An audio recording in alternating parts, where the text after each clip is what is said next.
Welcome to the Bavarian Basstalk. My name is Claus Freudenstein and I am the host of the Bavarian Bass Days. And the Bavarian Bass Talk is a part of the entire Bavarian Bass Days. And in this talk, I usually travel around to meet bassists from all over the world. And since Zoom is becoming convenient, we can do this from home also, which is also quite nice. And for this edition, I'm very happy to welcome a legendary modern jazz bassist, professor on the Berklee College of Music, and of course, a longtime good friend, Bruce Gertz. Welcome, Bruce. Hello, and thank you for having me. That's my big pleasure. And I want to talk about several topics.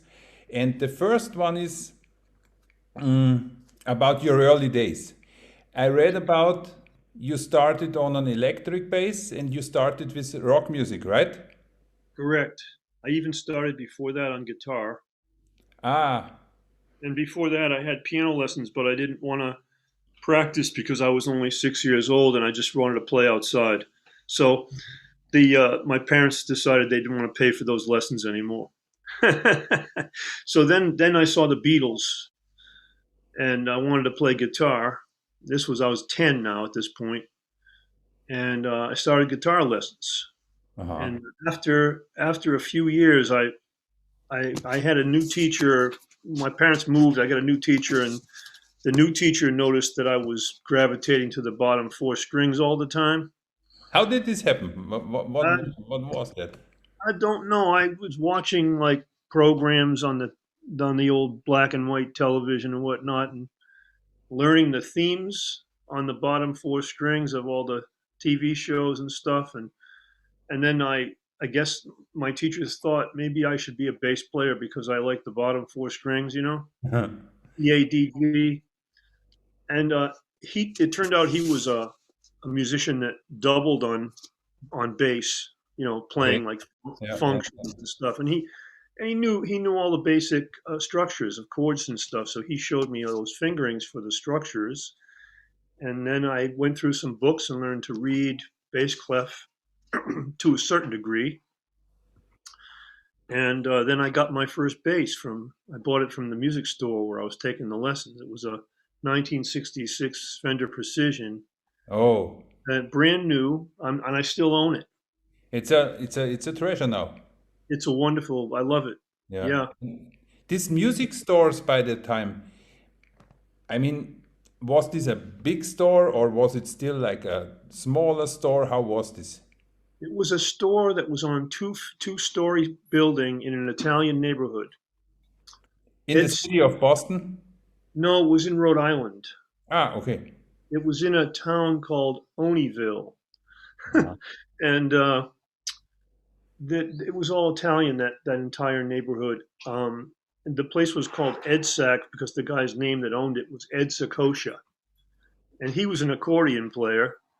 And so the downstairs was a store, and the upstairs was where they gave the lessons.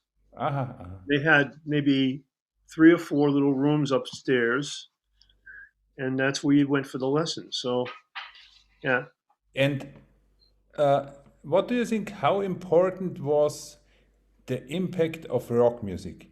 Is it like maybe just a starting drug or something, or is it something that has still an influence on you?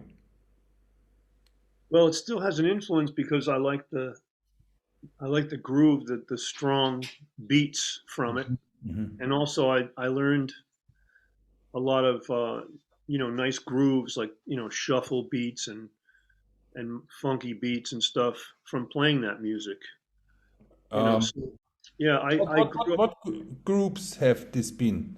Like you said, the Beatles. What else? Well, that was actually the guitar thing, but then after I got to the bass, then I started getting into uh, listening to my parents' radio. So James Jamerson and uh, Donald Duck Dunn and all the R&B bass players. But this They is were, not really rock music, no? Well, right, it was R&B on the radio, but they played some rock too. And then eventually I started listening to college radio stations, and I was hearing, you know, Led Zeppelin and stuff like that. But Mhm. also, they played Cream and Hendrix and stuff on some of the top 40 radio stations as well. So this Yeah. was your electric time. Yep. And how did you manage to get to the double bass? Oh, okay. So what happened was I was in the rock band, and then we started playing blues. And then while we were playing blues, we decided to draft a young saxophone player into the band who we heard at school, who sounded absolutely sensational. He's a well-known Berklee professor. His name is Ed Tomasi. And Ed was into Coltrane, Charlie Parker, Oh, Joe Henderson, all those people that were, you know, jazz saxophone players at the time. And so he told me I should listen to, you know, Paul Chambers, Ron Carter, Ray Brown, Sam Jones, all these guys that were on the records that he was listening to, and Mingus. And then a friend of mine gave me a Mingus LP. And the more I listened to that stuff, I started to learn bass parts on the bass guitar, the electric. But I really wanted to have that sound of the acoustic that I was hearing on the radio. So that's what drew me to the acoustic. And then when I went to Berklee, um, after I got out of the draft for the Vietnam War, what for means out of the physical, draft? well, I was being drafted. You know, there's a draft lottery that there's 365 days in the year, so every birth date got a number Ah, randomly, and my number was 3. So they called the first 100 and something numbers, and obviously 3 was one of those numbers. So I went to a physical exam that I passed, and I became eligible to go in the Army. Um, and I tried to get, you know, into other things where I could play bass, but they wanted marching band. They asked me if I played tuba, and I didn't play tuba. So anyway, long story short, yeah, yeah. uh, I managed to get a physical deferment because I had asthma and Mhm, allergies. mhm, mhm. And so I ended up getting out of the draft at the last minute. And then I went to Berklee, The better where choice. yeah, I met my teacher, whose name was John Neves, and he was very well-known jazz bassist who was one of the house bass players of the Newport Jazz Festival. So when That you started in Berkeley, it was already double bass. Yeah, no, that's when I started. Uh-huh, uh-huh. But That's with when I double bass started. already. And Yeah, what that was was your first instrument? Your first double bass? What was it? it was a German 3/4 Hmm. carved German bass, and my teacher actually sold it to me for $300. Whoa. And it turned out to be worth over a couple thousand, you Yeah. know. And I had it for 20 years, and then I sold it to a student. Oh, But you I should not believe have that sold it, no? was that. You shouldn't have sold it. I didn't want to sell it, but at that point, I had acquired another bass that was, you know, really special. And you know, even though I had a love for that other one, I had a really good, deserving student, and I felt like, you know, I've got this really beautiful Tyrolean bass now from 1820. I'm going to sell my German bass to this Uh-huh. student, and it changed his life, you know. So I felt really good Oh, about that's that. really good. Yeah, that's a good. Yeah, Yeah, yeah. And then your time as a student, how was this? And the way you've been taught. it was great because when I went to Berklee from 1972, in that at that time we had a lot of like really fantastic jazz teachers there. John Laporta, who was someone who had played with Charles Mingus and recorded with him. Herb Pomeroy, who recorded with Charlie Parker and Mhm. was friends with Duke Ellington. Uh, all these like professional staff arrangers from NBC, from the broadcasting companies and stuff were teaching there, and arrangers and Gary Burton and Michael Gibbs and Steve Swallow and all these amazing Wow. people. Mhm. And Charlie Mariano. I had an ensemble with Charlie Mariano, you know. uh, those people are gone now. They've all Yeah, but passed away. So Steve Swallow's still around, and Michael Gibbs and Gary Burton's still alive. But yeah, it was like the who is who in jazz music.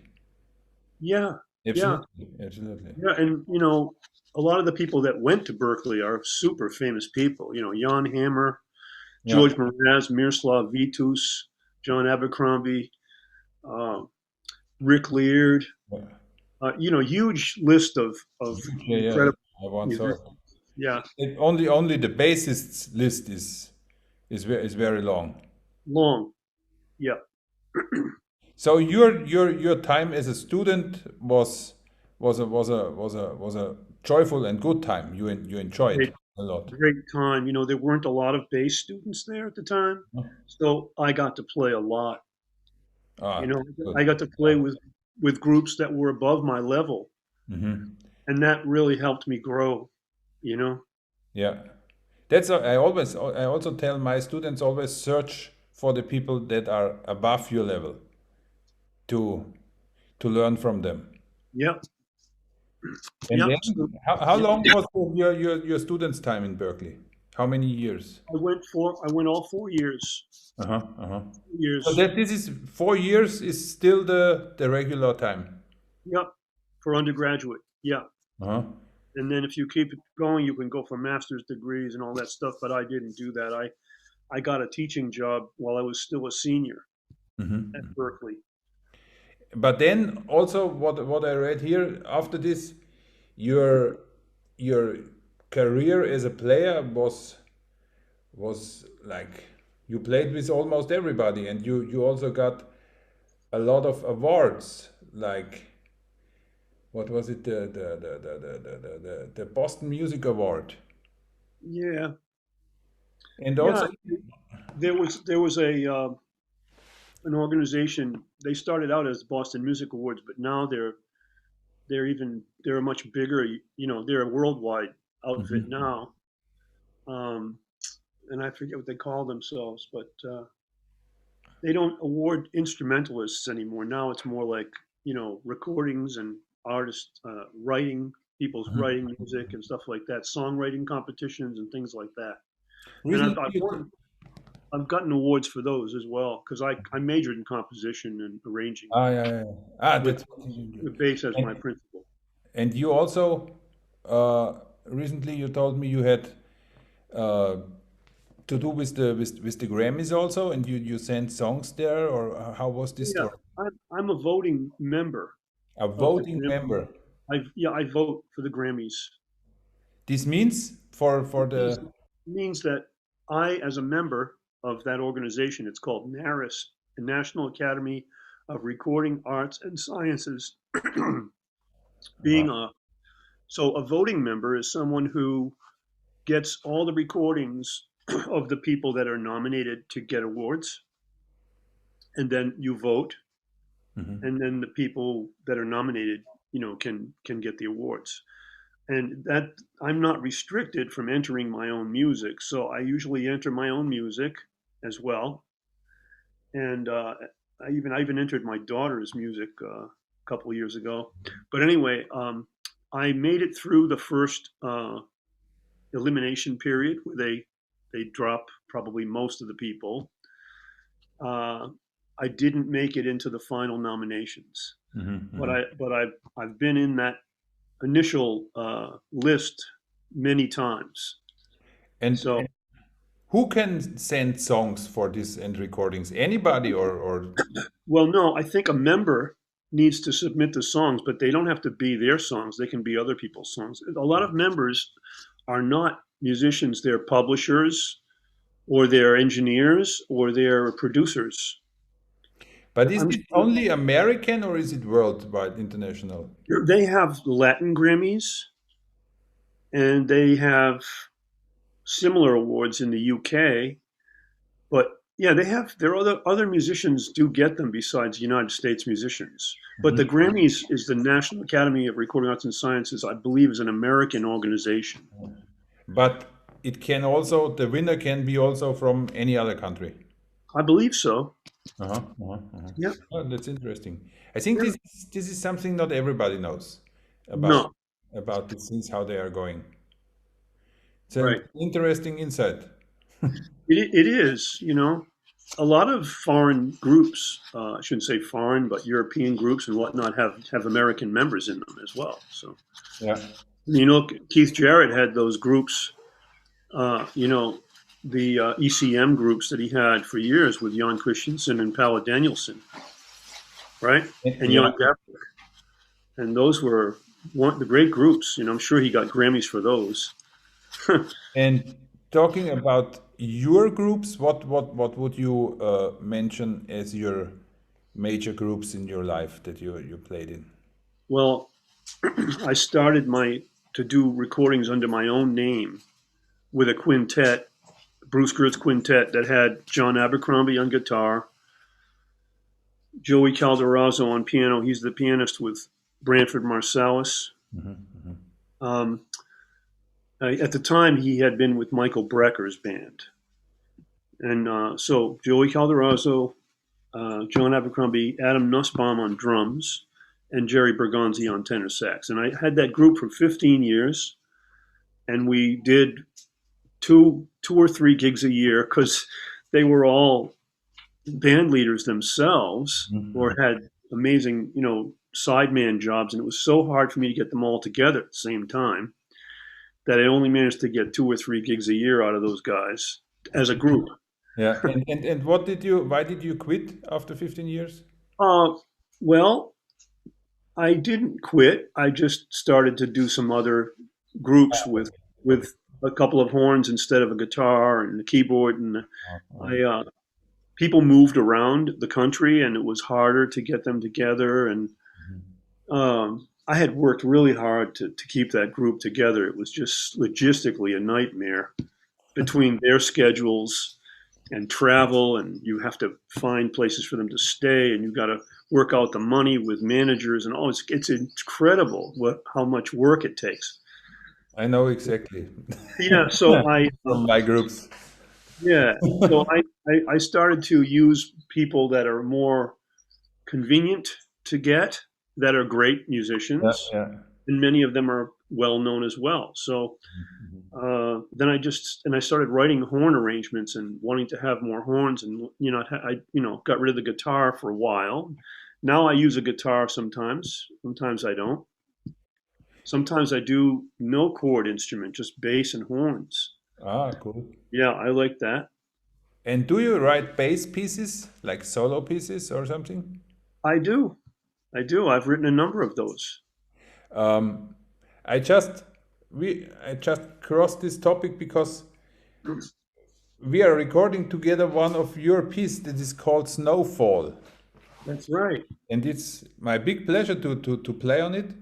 And can you tell something about the story of this song? How did Okay. it come to your mind and what happened? Okay. Well, first of all, this was back in the 1970s.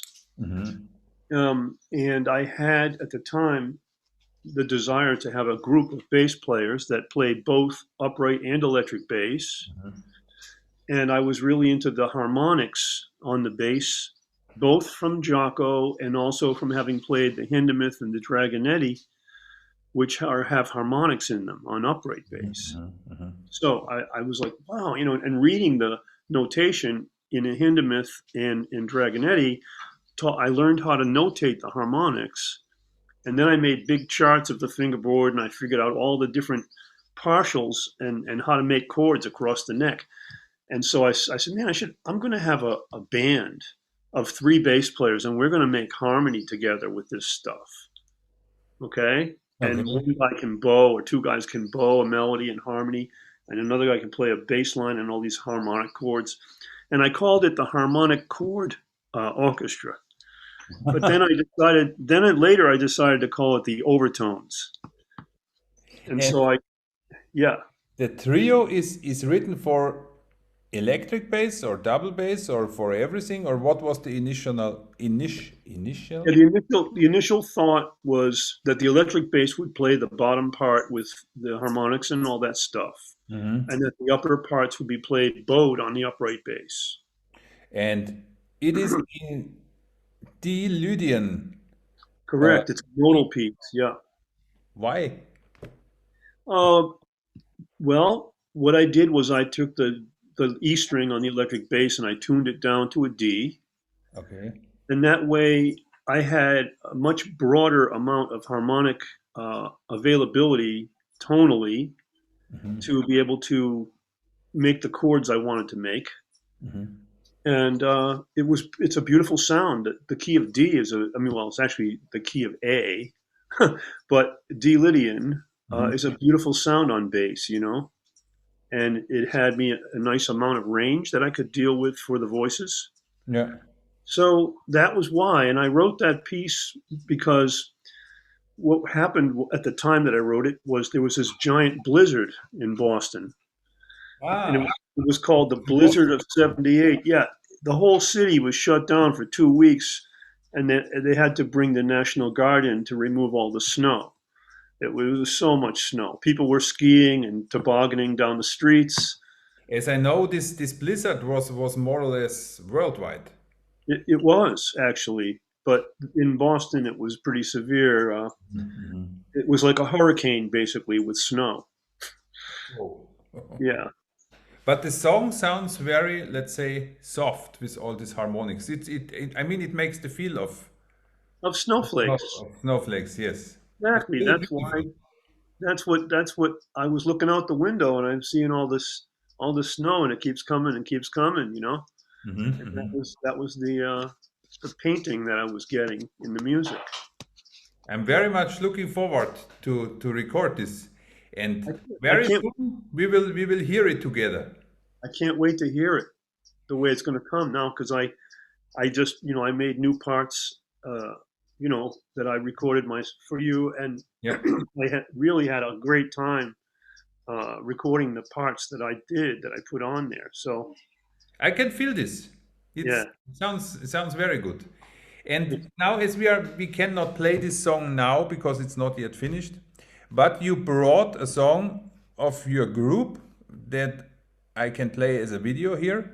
Um, what is this song? this song I believe is called Sunflash. It's funny we just talking about snowfall and now we're talking about The sunflash. sound. Yeah, the weather has a big impact on the music. It does. Not only the weather, also other things. Yeah, well, Mother Nature is probably the most powerful Yeah. force on Earth. So yeah, Sunflash is a what they call a contrafact. It's when you write a piece on another based on another piece Hmm. in jazz, like a new theme over another form. You see, I see. and so the form of the song Solar, which was written by Miles Davis, Hmm. is similar harmonically to the form that I have written. But what I did was I extended the form by four measures. By four measures.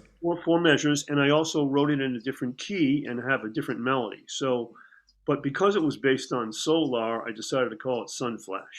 Ah, okay. Yeah. And is there something maybe interesting to talk about what playing techniques you use, what gear you use, or something like that?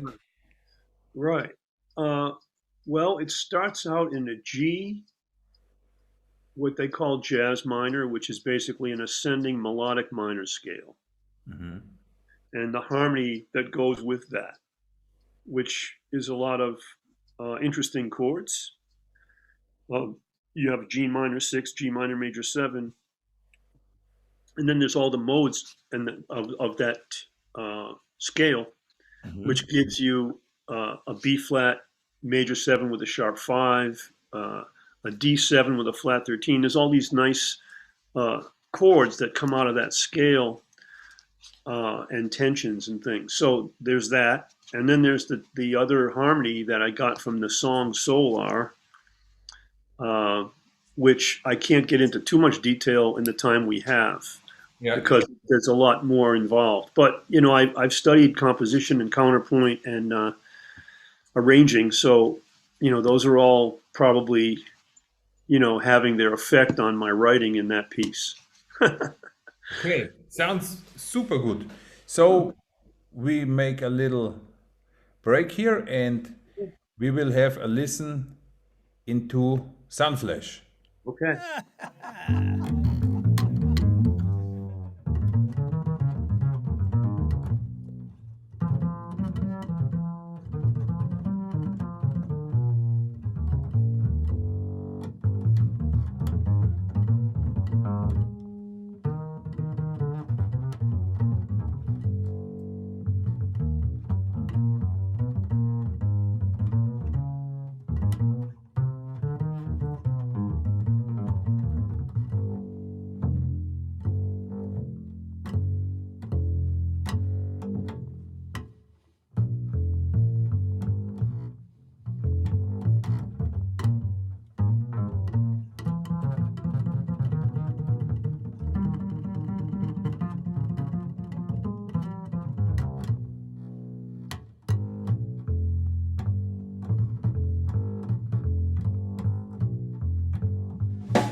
Okay, so this was Sunflash. Right. And after talking about your playing, your music, your playing styles, one very important part of your career is being a professor in the Berklee College. And you do this already pretty long, right? 44 plus years. 44. Right. Wow. I started in 1976, Uh-huh. and now we're in 2021. Paul. So, it'll be 45 years, I think, in September, I think. Uh-huh. Paul. So in this really long span of time, you had famous students also, right? I did. Yep. I had Kaya Cart, Uh-huh. Victor Bailey, Alain Caron, some New York guys, Reuben Rogers, Yeah. Matt Penman, Hans Glauschnig, Peter Herbert, Wow, so many. Schoolie Sverison, Matt Garrison. And did one of them, Oh, sorry, go ahead. I was going to say Esperanza Spalding was my student. Okay. Esperanza Spalding. Yep. And did one of them start from the beginning with you, or they came on a high level already? Good question. Well, those particular people were all very, very talented. To say that they started from the beginning would not be true, but they did learn a great deal in the lessons. Yeah, of course. And they continued to study with me for a period of time when they could have switched to another teacher if they thought I wasn't advanced enough. So I managed to stay on top of the curve in terms of being able to show. Right. Oh, what's that? Oh, sorry. That was my daughter. Sounded like aliens coming. She can call my wife. Yeah, so. I mean, I'm asking this because soon on the 10th of July, we are having a lecture regarding teaching. Oh, yeah. Together with Susan Hagen also. And that's why I'm curious about your core of teaching. What do you think is the core or the essence of your teaching? Let me maybe I should go to another room because my wife. So we just had to move the room, and this gives us the chance to hear some little really live playing before we go back to the teaching topic. Would you like to play some notes on your bass? Sure.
Yeah.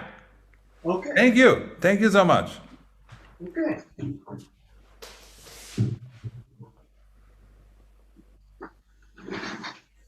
So from playing to teaching again. Okay. As I said before, on the 10th of July, we will do this teaching lecture together with Susan Hagen. And your part in this will be also a lecture, and we did not plan it entirely so far, but can you give already a glimpse or something? What would you talk about? Okay. Um, well, my um, aside from basic technique, being scales and arpeggios and broken scales and intervallic studies and things that help people with technique, I work a lot with ear training. In what And way? I would play like a little cadence, like a,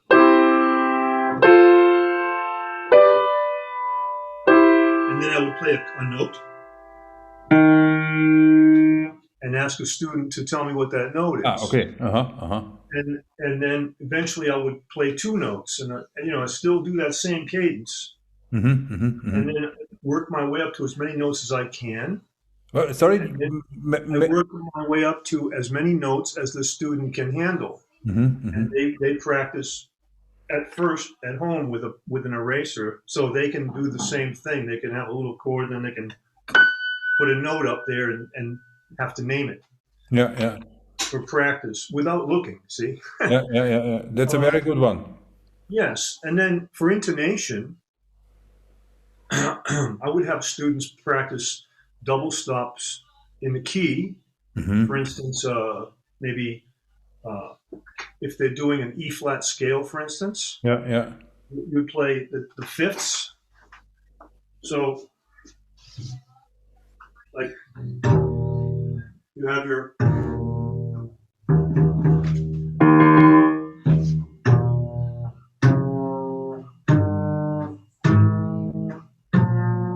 So you have to, those have to change as you go up the neck. The spacing gets less, as you know, and things like that. And of course, other intervals besides fifths, but um, I like these kind of things.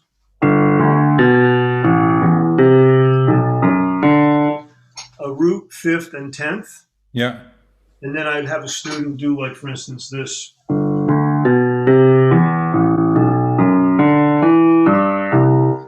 And all as high as they can go with Yeah. that type of thing. Very good. Yeah, And yeah, I yeah. would have them start with the high part, the top, and come backwards Mm-hmm, as, mm-hmm. instead of doing it the other way. Like that. Uh-huh, uh-huh, uh-huh. Um, and minor, try it. Instead of major scale, do that same thing with minor, or the same thing with all the different modes and whatnot. So, I mean, there's a million things that I would be Yeah. using. It all depends on what the student needs. So, some students could just do that immediately, and others need to practice it quite a bit. Another thing I teach is tunes. People want to learn tunes, and I think it's Sure. important to have a Yeah, yeah, yeah. repertoire of melodies and chord changes, so I can put somebody on a gig to sub for me, or I can recommend them for a gig I can't do, whatever, and they could go in and play the gig. Yeah, Like, that's if great. they can't read it, they could hear, Uh-huh. their way through. But So yeah, we so will have. I prepare students to play, be able to perform in bands, and also I like to teach people to teach, because I want to carry on the tradition. I was given a lot of great lessons from my teachers, and I want those lessons to go to my students and them to give them to their students. Wonderful. So we will Yeah. have a wide span in this talk from, like, I would talk mostly about the teaching of really young kids, like 5 or 6 years old, because I feel this is like, it's my specialty, it's my special point Yeah. of or field of teaching, and also Mhm. it's something that it is not so much, uh, how can I say, not too many people have experience on that, That and is true. it's like a totally different thing Yes, I than agree. working with adults. I And agree. Susan would do her own part, so we have a good span of and variety of points of view in the teaching field. Yes. And I always like, in the end of the talk, it's good to have any funny story, of your career. Okay. I'm sure there are a lot, right? Yes, but this one is a good one. So I was on the road in in Italy with Jerry Bergonzi. In Italy. Italy, correct. And we were in Venice, and he'd already been in the city many times, but for me, this was my first time in Venice. I'd been in Italy many times, but not to Venice. So he just wanted to go in his room and go to bed. I said, man, tomorrow night, I want to take you out to dinner. We're going to go into town, you know? And we were right on a main street where you could get a bus into town from our hotel. So he said, okay. So we go outside, wait for the bus. We take the bus into town. And we're walking around over the little bridges, over the waterways, the whole thing. It's really cool, really cool. Okay, let's get something to eat, you know? So we're looking at places on the water. Big mistake. Anyway, we see this place and there's a lot of empty seats, and we thought, this is going to be great. We'll go in here. And the guy outside is like, oh, yes, you come here. We're going to give you, this is going to be the best meal. You know, you're going to love this. He says, you like a fish? You like a fish? And I said, and we both love fish. So we said, yeah, we like fish. He goes, you like a turbo? I have a nice fresh turbo. And we said, great. So he sits us down by the water, right next to the water. And we order a beer. And then he comes out with these terrible rolls, you know, like bread. Bread. Like bread, like a roll, like dinner rolls. Huh? Really bad. I mean, it's like the kind of thing that you'd get at worse than a McDonald's. And then he brings these little salads, and it's not good. But anyway, they bring over the fish at the table, and the guy takes the fish off the bones and serves it to us. Great. Okay. They give me the bill at the end. 400 euros. 400 euros. Whoa, but so it's not a funny story. So I'm looking at the thing. I'm wow, 400 euros. I showed it to my friend Jerry. I said, Jerry, look at this. This has got to be a mistake. Let's get the manager over here. Right? Uh-huh. So the manager comes over. He's got, behind him is a cop, like a police guy. Yeah. Who probably has seen this routine before. And I'm saying, like, this can't be right. He goes, oh, we measure by the gram. We measure it by the gram, you know, the fish. So, okay, so that means that this fish, how much did that fish weigh? By, you know, grams. And he's showing me the numbers, like they're all scribbled out there, you know. It's not a heavy fish. It's just one fillet of fish. But anyway, so Jerry felt we didn't want to make trouble because the cop was right there and all that. Yeah. So he said, yeah, just pay him. He said, look, man, I know you took me out, want to take me out to dinner, but I'll pitch in on this, you know, give you some money. So I said, okay. So, but anyway, the story, every time I see my friends that know the story, they all go, you like a fish? You like a fish? Since this is better to go fishing by yourself. Yeah. you absolutely, you know. I mean, it wasn't that good, the fish. It was all right. But the other stuff wasn't good at all. But it had a good price. Yeah. Yeah, the price was to die for. Yeah. Yeah. Okay. All right. Bruce,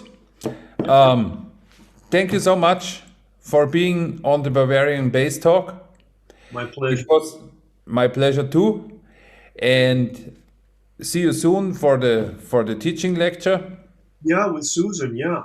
With Susan, and hopefully soon in person. Oh, that will be any great. Part of the world again. Yeah. And for today, I wish you a great day. All the best for your future, and let's keep on grooving the bass.